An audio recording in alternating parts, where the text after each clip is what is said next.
Captain Jake Morrison stood on the bridge of the Columbia, watching the stars through the main screen.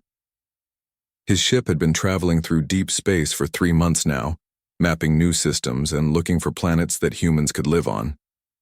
The Columbia was not a big ship, but it was fast and had good sensors. Jake's crew of 42 people had become like family during their long journey. "Captain, I'm picking up something strange," said Lisa Parker from her station. She was the ship's tactical officer and had been with Jake for 5 years. Her voice sounded worried. "There are ships out there, big ones." Jake walked over to her station and looked at the display. 7 large ships were moving toward them. They were unlike anything in the human database. The ships were long and dark, with sharp edges that looked like weapons. Each one was 3 times the size of the Columbia. "Danny, get down here," Jake called to his chief engineer over the comm. Danny Rodriguez was the best engineer in the fleet, and Jake trusted him completely. Within minutes, Danny was on the bridge, his hands still dirty from working on the engines. "Do we have, Captain?" Danny asked, looking at the sensor readings. "Unknown ships, and they're coming fast," Jake replied. "Lisa, try to contact them. Let them know we come in peace." Lisa opened a communication channel and spoke clearly. "Unknown vessels, this is the human ship Columbia. We are explorers from Earth. We mean no harm and wish to establish peaceful contact." The response came quickly, but not in words. A voice spoke in a language none of them had heard before. The ship's computer worked to translate the message. When the translation appeared, on screen Jake's blood ran cold. "Weak creatures of the 3rd planet, you will surrender your ship immediately. Your species will serve the Zephyrian Empire or be destroyed. Resistance is futile." Jake looked at his crew. They all seemed scared, but they looked to him for leadership. He had been in dangerous situations before, but nothing like this. These aliens wanted to make slaves of all humans. "Lisa, send another message," Jake said.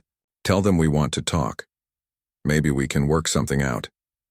Lisa sent the message, but the alien response was immediate and harsh. "There is nothing to discuss. Surrender now or face destruction. You have 1 minute to comply." The alien ships moved closer. Jake could see weapons charging on their hulls. The Columbia's sensors showed that each enemy ship had enough firepower to destroy his ship 10 times over. "Captain, what are your orders?" asked Danny. Jake thought quickly. They could not fight 7 large warships and win, but he also could not surrender his crew to slavery. There had to be another way. "Danny, how fast can you push the engines?" Jake asked. "We can get maybe 20% more power, but it won't last long," Danny replied. "Lisa, plot a course through that asteroid field," Jake ordered, pointing to a dense cluster of rocks on the sensor display. "We're going to try something crazy." The minute was almost up when Jake gave his answer to the aliens. "This is Captain Morrison. We decline your offer. Humans don't surrender to bullies." The alien ships opened fire immediately. Bright energy, beams lanced through space toward the Columbia. Jake had hoped they would be angry enough to make mistakes, and he was right. The aliens fired all at once, assuming the small human ship would be destroyed instantly. But Jake had moved his ship at the last second. The Columbia dove toward the asteroid field as the alien weapons fired where it had been. The beams missed, but not by much. The ship's hull heated up from the near misses. "Danny, give me everything the engines have," Jake shouted as more weapons. Fire came their way. The Columbia raced into the asteroid field with the alien ships following.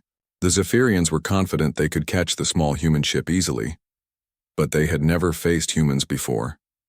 Jake began doing things with his ship that no sane captain would try. He flew between asteroids that were only meters apart. He used the gravity of larger rocks to change direction without slowing down. When the aliens fired, he hid behind asteroids, letting their own weapons destroy the rocks and create more debris to hide behind. The Zephyrian commander, war commander, Thexaval, watched from his flagship as the human ship danced through the asteroid field. His ships were more powerful, but they were also much larger. They could not follow the Columbia through the narrow spaces between the rocks. "How is this possible?" Thexval demanded of his crew. "It is just one small ship." His weapons officer replied, "Commander, they are using the asteroids in ways we did not expect. Their pilot skills are beyond what we have seen from other species." Thexaval was angry. In 50 years of conquest, no enemy had ever escaped his opening attack. These humans were supposed to be easy prey. Instead, they were making him look foolish. Calpe. Columbia continued to dodge through the asteroid field. Jake pushed his ship harder than it was designed to go.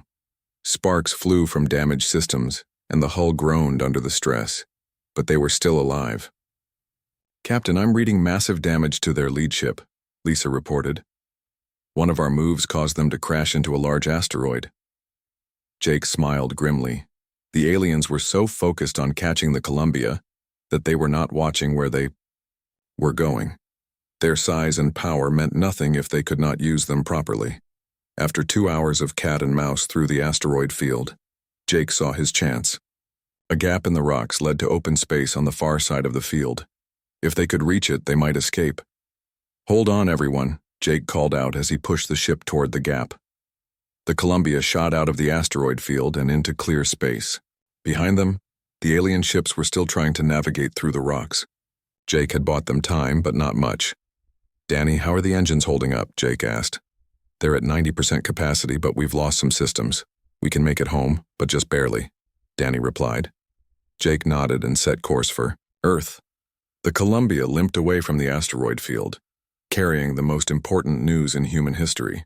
They had made contact with aliens, and those aliens wanted to destroy them. As they flew toward home, Jake looked at the data they had collected. The Zephyrian ships were powerful, but they fought like they expected easy victories. They had not adapted when their tactics failed. That might be humanity's only advantage in the war that was surely coming.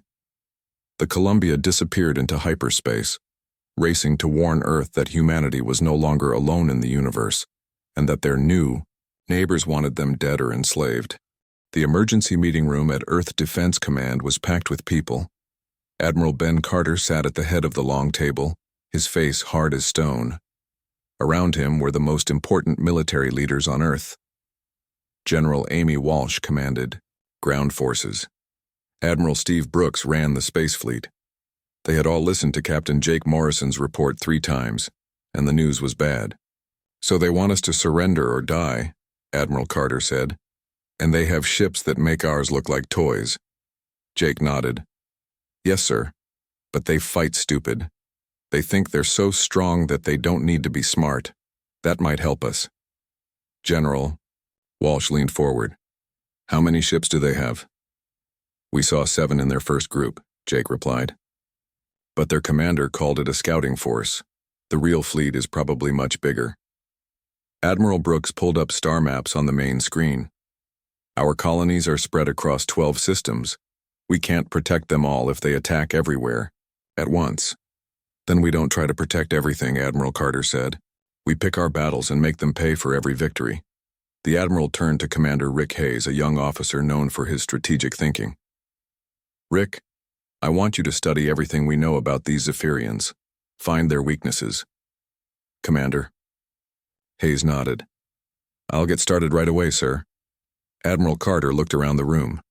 "People, we're facing the fight of our lives. But humans have faced impossible odds before and won. We're not going to roll over and die for these aliens." While the military leaders planned, Dr. Helen Cruz was already working in her laboratory. She had studied every piece of sensor data from the Columbia's encounter. The Zephyrian ships were advanced, but she could see flaws in their design. "Their shields are strong, but they use a lot of power," she told her assistant. "And their weapons are powerful, but slow to recharge. If we can make them waste shots, we might have a chance." Her team worked day and night, trying to find ways to fight ships that were 3 times bigger than anything humans had built. They designed new weapons, better shields, and faster engines. But they all knew it might not be enough. The Zephyrians did not wait long to attack. War Commander Thexaval was angry about losing the human ship at the asteroid field.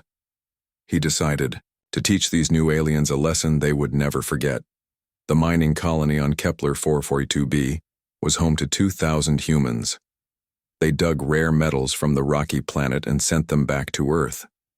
Colony Administrator Paul Green was a tough man who had worked in dangerous places all his life. But when Security Chief Maria Santos showed him the incoming ships on radar, even he felt afraid. "How many?" Paul asked. 12 big ones," Maria replied. "They'll be here in 6 hours." Paul looked out at the colony. Most of the people here were miners and their families.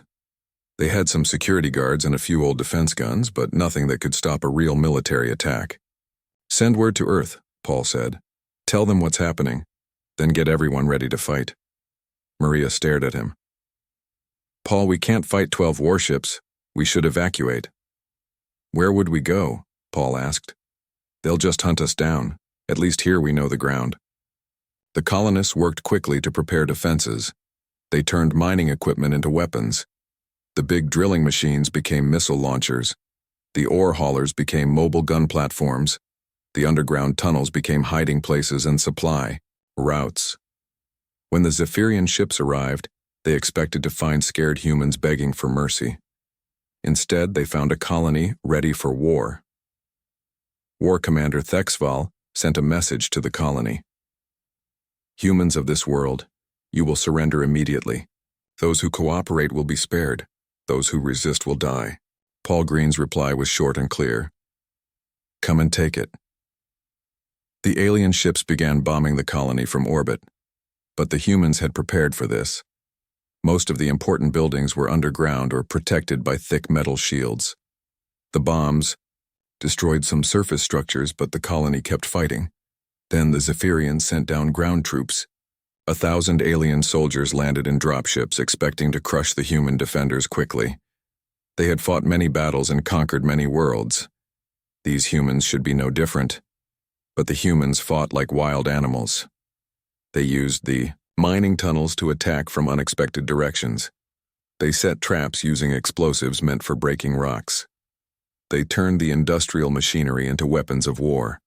Maria Santos led a team that ambushed alien patrols in the narrow tunnels. The Zephyrians were bigger and stronger, but the tunnels were built for humans. The aliens had to crouch and move slowly, making them easy targets. Paul Green organized the defense from a command center deep underground. He used his knowledge of mining to collapse tunnels on enemy troops. He flooded sections with poisonous gas meant for clearing cave-ins. He did whatever it took to hurt the invaders. The battle lasted 3 days. The Zephyrians had better weapons and more soldiers, but the humans knew their home ground. Every street became a battlefield. Every building became a fortress. The aliens advanced slowly, paying in blood for every meter. On the 3rd day, with most of the colony in ruins, Paul Green made the hardest decision of his life.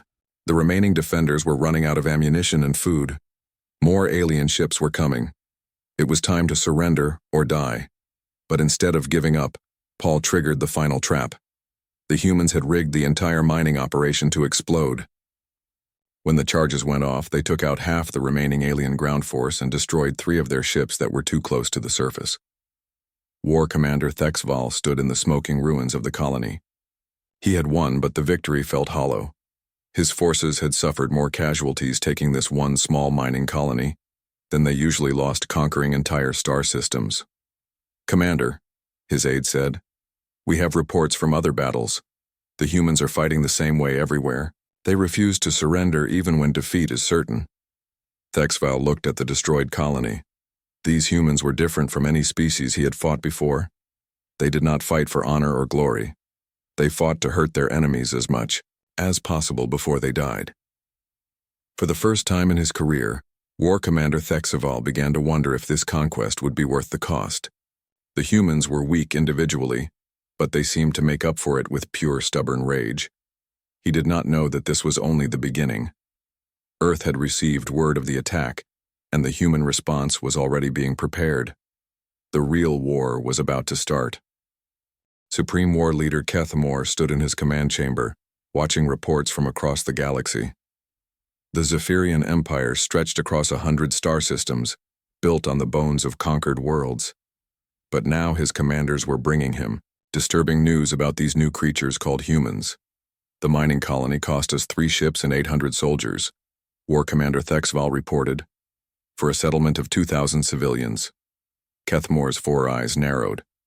Impossible. No species fights that hard for a mining operation. These humans do, Thexval replied. They destroyed their own colony rather than let us use it. They seem to prefer death to slavery. The Supreme War Leader had ruled for 40 years and conquered 23 species. None had ever caused him this much trouble. These humans needed to be crushed completely and quickly, before other species got ideas about resisting. Gather the war fleets, Kethmore ordered. We will attack 3 of their major worlds at once. When they see their colonies burning, they will understand the price of defiance. Meanwhile, on Earth, Admiral Carter was meeting with his top commanders. The past 6 months had been the busiest in human history. Every shipyard was working around the clock. Every factory was making weapons. Every person on Earth knew that. Humanity was fighting for its survival. The new ships are ready, Admiral Brooks reported. We've built 50 destroyers using the alien technology we captured from their wrecked ships. Dr. Helen Cruz had worked miracles with the salvaged Zephyrian equipment. Human engineers had studied every piece of alien metal and wire. They learned how to copy the alien weapons and improve them. Our new shields can absorb more damage than the old ones, Dr. Cruz explained. And our weapons charge faster than theirs do. We still can't match their biggest ships, but we're getting closer. Commander Rick Hayes had spent months studying Zephyrian tactics. They always attack straight ahead, he said. They expect enemies to either run away or fight them head-on. They don't know how to handle sneaky tactics. Admiral Carter nodded. Then we'll give them plenty of surprises. The first major battle came at New Boston, a colony world with 3 million people. Captain Alex Thompson commanded the defense fleet of 12 human ships. They faced 30 Zephyrian warships led by Fleet Commander Vexstar. Captain Thompson had learned from the mining colony's example. Instead of trying to protect everything at once, he planned to make the aliens pay for every victory. All ships. Remember the plan, Thompson said over the comm. We're not trying to win, we're trying to hurt them badly enough that they think twice about the next attack. When the Zephyrian fleet arrived, they expected the human ships to either flee or form a defensive line. Instead, the human ships split up and attacked from 6 different directions at once. 2 human destroyers rammed straight into the alien formation at full speed. Their crews knew they would die, but they wanted to take alien ships with them. The explosions destroyed 4 Zephyrian vessels and damaged 3 others. Captain Thompson used the confusion to attack the alien command ship. His weapons had been modified with Dr. Cruz's improvements. The alien shields held, but barely. Fleet Commander Vexstar was shocked. How are their weapons so powerful? Our intelligence said they were primitive. His aide checked the readings. Commander, these are our own weapons. They have somehow copied our technology and made it better. The battle lasted 8 hours. The humans lost all 12 ships, but they destroyed 18 alien vessels and damaged most of the others. When the Zephyrians finally landed ground troops, they found a world ready for guerrilla war. On Haven Colony, the battle went even worse for the aliens. Colonel Sarah Mitchell commanded 2,000 human soldiers against 10,000 Zephyrian ground troops. The aliens expected an easy victory against such small numbers. Instead, they walked into the most vicious fighting they had ever experienced. Colonel Mitchell's troops used every dirty trick in the book. They pretended to surrender, then detonated bombs when the aliens came close. They poisoned water supplies. They set traps in buildings that looked empty. The humans had studied Zephyrian psychology and learned that the aliens valued honor in combat. They followed strict rules about how battles should be fought. The humans threw out all the rules. These creatures fight without honor, complained Ground Commander Zillock after losing another 100 soldiers to a fake surrender. They use tactics that no civilized species would employ. Colonel Mitchell heard the alien complaint through intercepted communications. Her reply was broadcast on all frequencies. Honor is for species that can afford it. We're fighting to live. The Zephyrians eventually took Haven Colony, but they lost half their ground force doing it. Worse, the human tactics were being copied by other species across the galaxy. The Zephyrian Empire was facing rebellions on a dozen worlds as conquered. Peoples learned that the mighty aliens could be hurt. At Earth's outer system, Commander Tony Lewis faced the largest alien fleet yet assembled. 60 Zephyrian ships approached the homeworld of humanity, intent on ending the war with one decisive blow. Commander Lewis had only 20 ships, but they were the newest and best that humanity could build. More importantly, they carried a secret weapon that Dr. Cruz had developed. All ships, activate the virus package, Lewis ordered. The human ships fired special missiles at the alien fleet. The missiles were designed to be captured by Zephyrian defensive systems. Once inside the alien computer networks, they released a virus that Dr. Cruz had created specifically for Zephyrian technology. The virus spread through the alien fleet like wildfire. It turned their own weapons against them. It opened their airlocks. It overloaded their engines. Within an hour, half the Zephyrian fleet was dead in space. Supreme War Leader Kethmore watched the reports with growing alarm. His forces were winning battles but losing the war. Every victory cost more ships and soldiers than the last. His empire was bleeding resources while these humans seemed to get stronger with each defeat. "How is this possible?" he demanded. "We have superior technology and numbers. We should have crushed them months ago." War Commander Thexval had been thinking about the same question. "Supreme Leader, I believe we have made a fundamental error. We assumed these humans were like other species we have conquered. But they are not. Explain." "Every other species we have fought wanted to preserve their civilization," Thexval said. "They would surrender when defeat became inevitable. These humans seem to prefer mutual destruction over slavery. They are willing to die if it means hurting us." Kethmore studied the casualty reports. His fleets had won every major battle, but they had lost 40% of their ships and soldiers. At this rate, the Zephyrian military would be destroyed within a year, even if they conquered every human world. "Perhaps," Kethmore said slowly, "it is time to consider negotiation." But it was already too late for negotiation. On Earth, Admiral Carter was preparing the largest counterattack in human history. The aliens had taught humanity how to fight, and now the students were ready to become the teachers. The real war was about to begin. Admiral Carter stood in the war room looking at a map of the galaxy. Red dots showed Zephyrian worlds. Blue dots showed human colonies. For months, the aliens had been attacking the blue dots. Now it was time to turn the red ones black. Operation Payback begins in 6 hours, Admiral Carter announced to his commanders. "We're going to hit 12 Zephyrian worlds at the same time. They want to see how humans fight when we're angry. Let's show them." The past year had changed humanity completely. Every person on Earth now worked for the war effort. Children learned to build weapons in school. Grandparents operated factories. The entire species had become a war machine focused on one goal: making the Zephyrians pay for every human life they had taken. Commander Julie Adams led the most dangerous mission. Her team of 50 Special Forces soldiers had spent months learning to speak Zephyrian language and pilot alien ships. They had captured enough enemy vessels to build a small fleet that looked completely alien from the outside. "Remember, we need to get inside their main shipyard and plant the bombs before they realize we're not really Zephyrians," Julie told her team. "We'll have maybe 10 minutes once we dock." Her ships approached the massive Zephyrian construction facility in the Veltar system. The shipyard was the size of a small moon, building new warships to replace the ones humans had destroyed. If they could destroy it, the alien war effort would be crippled for years. "Zephyrian Control, this is Transport Group 7 returning from patrol," Julie said in perfect alien language. Her team had practiced this moment 100 times. "Transport Group 7, you are early," came the reply from the shipyard. "Explain your early return." Julie had prepared for this question. "We discovered a human spy probe in the outer system.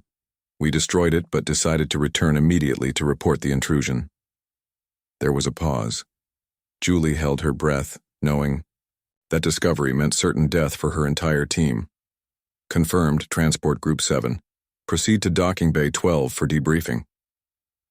Julie's ships entered the massive shipyard. Inside, she could see dozens of new Zephyrian warships under construction. Some were nearly complete, others were just metal skeletons. All of them would be scrap metal in 20 minutes. Her team moved quickly through the docking bay, carrying what looked like standard alien equipment boxes. Inside the boxes were the most powerful bombs that human science could create. Dr. Helen. Cruz had designed them specifically to destroy Zephyrian technology. Charges placed in Sector 7, reported one of her soldiers over the comm. Sector 12 complete, said another. Julie's team spread throughout the shipyard, planting bombs in critical locations. The aliens they passed paid no attention to, soldiers in Zephyrian uniforms carrying routine equipment. Meanwhile, Captain Frank Miller was leading a different kind of attack. His task force of 20 fast ships was hitting Zephyrian supply convoys in the Keshmore system. The aliens had learned to expect human attacks on their colonies, but they still thought their supply lines were safe. They were wrong. Miller's ships came out of hyperspace right in the middle of a convoy of 40 alien freighters. The cargo ships were carrying food, fuel, and weapons to Zephyrian battle fleets. Without supplies, even the mightiest warship was helpless. All ships, target the cargo vessels, Miller ordered. Ignore the escorts. We're here to starve their fleets, not fight. Fair battles. The human ships moved like wolves among sheep. They were smaller and faster than the Zephyrian escort vessels. While the alien warships tried to catch them, the humans destroyed freighter after freighter. Human ships, you fight without honor, transmitted the Zephyrian convoy commander. Face us in open battle. Miller's reply was broadcast on all frequencies. Honor doesn't win wars, results do. In the Zephyrian home system, Supreme War Leader Kethmore was receiving reports that made his blood run cold. Human attacks were happening everywhere at once. His empire was burning from a dozen different directions. They are inside our borders, War Commander Thexval reported. Human ships are operating deep in our territory. How is this possible? The answer came from Intelligence Commander Yilseth. Supreme Leader, they have been infiltrating our space for months. They captured our ships, learned our languages, and studied our defenses. They know our empire better than we know theirs. Kethmore stared at the tactical display. Red symbols showed human attacks across a front that stretched halfway across the galaxy. How many ships do they have? Unknown, Supreme Leader. They appear to be using captured vessels modified with their technology. We cannot tell the difference between our ships and theirs until they open fire. Back at the Veltar shipyard, Julie Adams was planting the final charges when alarms began blaring throughout the facility. A Zephyrian security patrol had found one of her soldiers and discovered the deception. All teams execute immediately, Julie shouted into her comm. We're blown. The bombs went off in sequence, each explosion triggering the next. The massive shipyard began tearing itself apart as internal explosions destroyed critical support structures. Dozens of new warships died before they ever saw battle. Julie's team fought their way back to their ships as Zephyrian security forces swarmed the docking bays. Half her soldiers died in the running battle, but they had completed their mission. The shipyard was doomed. Dr. Helen Cruz was coordinating the cyber warfare aspect of Operation Payback from Earth. Her computer virus had been improved over the past year. Now it could spread between Zephyrian ships and bases without any physical contact. Virus deployment successful, she reported to Admiral Carter. Their communication networks are compromised across 8 systems. The virus was Dr. Cruz's masterpiece. It turned Zephyrian computers against their own users. Defense systems fired on friendly ships. Navigation computers sent fleets to empty space. Life support systems failed at critical moments. General Kevin Scott was leading the ground assault on liberated worlds. His forces were helping alien species that the Zephyrians had conquered years earlier.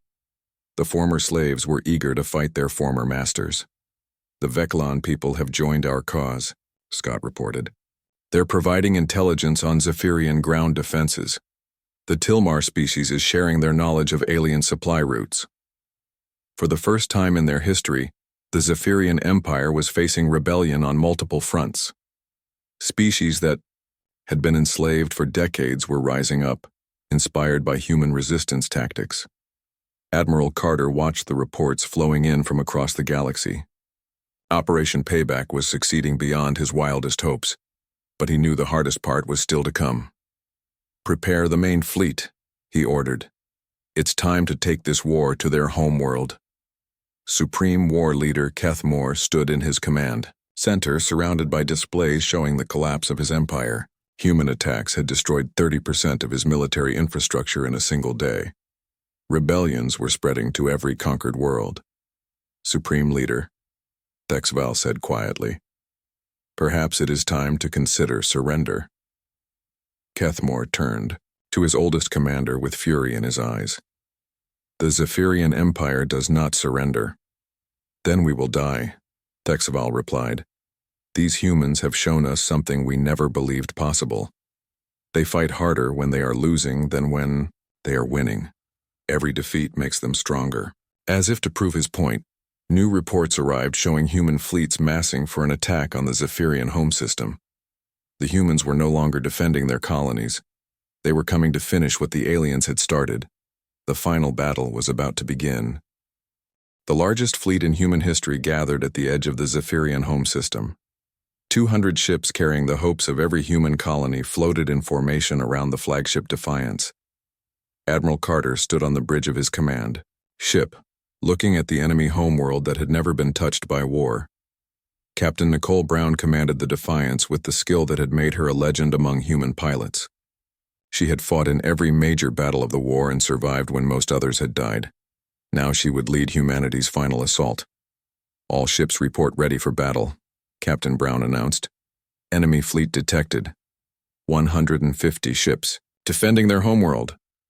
Admiral Carter studied the tactical display.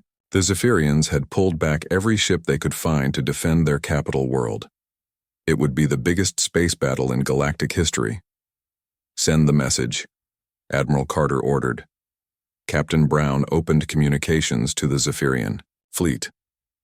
This is Admiral Carter of the Human Defense Force. We are here to end this war. Surrender now and your people will be spared. Continue fighting, and we will destroy every ship you have. The reply came from Supreme War Leader Kethmore himself. Humans, you have fought well, but this ends now. You face the full might of the Zephyrian Empire on our sacred homeworld. We will not yield. Admiral Carter nodded to Captain Brown. Then, we finish this. All ships attack formation. Show them what happens when you try to destroy humanity. The two fleets crashed into each other like colliding storms. Human ships moved in coordinated groups, using the tactics they had learned through months of desperate fighting. Zephyrian vessels fought with the fury of defenders protecting their most sacred world. Captain Brown pushed the Defiance through the enemy formation, her weapons cutting down alien ships that had seemed invincible a year ago. Human technology had advanced beyond anything the Zephyrians could match. Every human ship carried weapons designed from captured alien technology and improved by human engineering. Target their command ship, Admiral Carter ordered. Cut off the head and the body dies. The Defiance and 5 escort ships broke through the enemy line and raced toward Supreme War Leader Kethmore's massive flagship. The alien ship was 3 times larger than any human vessel, bristling with weapons that could destroy planets. But size meant nothing if you could not hit your target.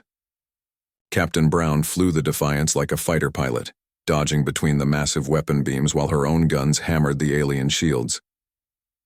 On his flagship, Supreme War Leader Kethmore watched his fleet being torn apart by creatures he had dismissed as primitive weaklings just 2 years ago. His ships were dying faster than they could fight back. How are they so strong? Kethmore demanded. We are the masters of war. We have conquered the galaxy. War Commander HFY was studying the battle data when he realized the truth.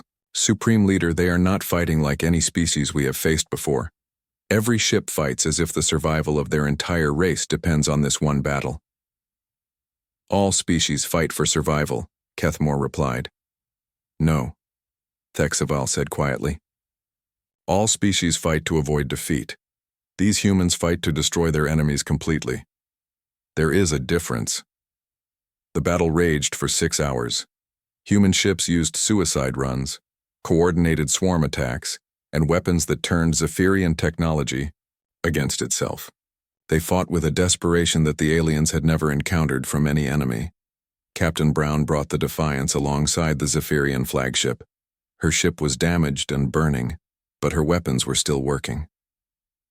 She opened fire at point-blank range, pouring everything she had into the alien shields. Hull breach on their command deck, reported her tactical officer. Their shields are failing. Admiral Carter opened a direct communication line to the Zephyrian command ship. Supreme War Leader Kethmore, your fleet is beaten. Surrender now and live. On the alien flagship, Kethmore looked around his ruined command center. Half his crew was dead. His ship was dying around him. His empire was falling apart across the galaxy as human-inspired rebellions spread to every conquered world. War Commander, Thexval, Kethmore said. Send a message to all Zephyrian forces. Tell them to cease fighting. Supreme Leader, we cannot surrender. It goes against everything we believe.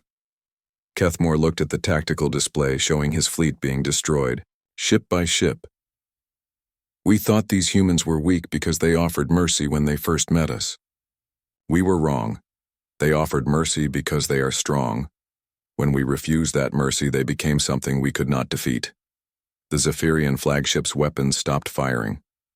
One by one, the remaining alien ships powered down their weapons. The battle was over. Supreme War Leader Kethmore transmitted his final message as a military commander. All Zephyrian forces, this is your Supreme Leader. We have been defeated by an enemy who fights harder than we ever believed possible. We surrender. The silence that followed was broken by War Commander Thexval.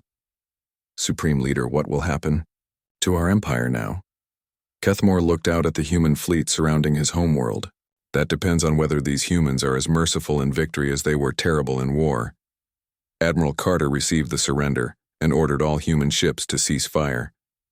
He had won the greatest victory in human history, but he felt no joy. Too many good people had died to reach this moment. Captain Brown established communication with their government. We need to discuss terms. The negotiations took place on the surface of the Zephyrian homeworld. Admiral Carter met with the surviving alien leaders in the ruins of their capital city. The proud empire that had once ruled half the galaxy was broken and defeated. Your empire is finished, Admiral Carter told them. Every species you enslaved is rebelling. Your fleets are destroyed. Your colonies are in revolt. The question is what happens next. The Zephyrian leaders expected to be executed or enslaved. Instead, Admiral Carter surprised them. Humanity does not want to rule an empire, he said. We want to live in peace. You will withdraw from every world you conquered. You will free every slave. You will pay for the damage you caused. But we will not destroy your species. 1 year later, Captain Jake Morrison met Admiral Carter at a space station orbiting Earth. Jake had been promoted to admiral after his role in starting the war that saved humanity. Hard to believe it's over, Jake said, looking out at the peaceful stars. Is it over? Admiral Carter asked. Every alien government in the galaxy is sending ambassadors to Earth. They all want to sign peace treaties with us. They're all afraid of what humans might do if they give us a reason to fight again. Jake thought about the war and everything. Humanity had sacrificed to win it. Maybe that's not such a bad thing. If they're too scared to attack us, there won't be any more wars. Admiral Carter nodded. The Zephyrians learned that there's no enemy more dangerous than a human who has decided that mercy is no longer an option. The rest of the galaxy learned that lesson too. Throughout the galaxy, alien civilizations that had once looked at Earth with contempt now watched humanity with careful respect. The species that had been dismissed as primitive weaklings had become the one power that no one wanted to fight. The Zephyrian Empire was gone, replaced by dozens of free worlds grateful to their human liberators. The slaves were free, the tyrants were defeated, and humanity had proven that sometimes the best way to preserve peace is to be so good at war that no one wants to test you. The war was over, but its lessons would echo across the galaxy for generations. They had tried to fight humans, and it had not ended well for them at all.